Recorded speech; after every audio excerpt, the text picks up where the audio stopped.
Hi, I'm Larry Potterfield with Midway USA.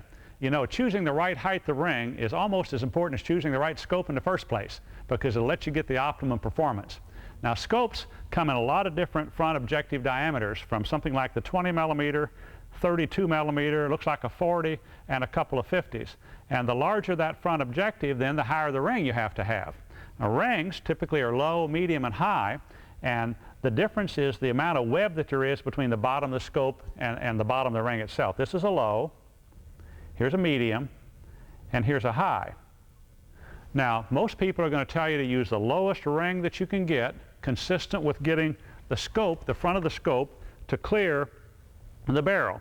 So you can see a little bit of clearance here, and also you want to make sure that the bolt handle clears the rear eyepiece. But that's good advice, but it's only part of the picture, because what you want is when you bring the gun to your shoulder and put your cheek on the stock, you want it to be right there. And if it's not, because maybe you have to squish your cheek into the stock a little bit extra to be able to get the right picture, then you know that the ring itself is too low. And it's always good advice there to raise the scope a little bit with the next higher ring, or even two ring heights.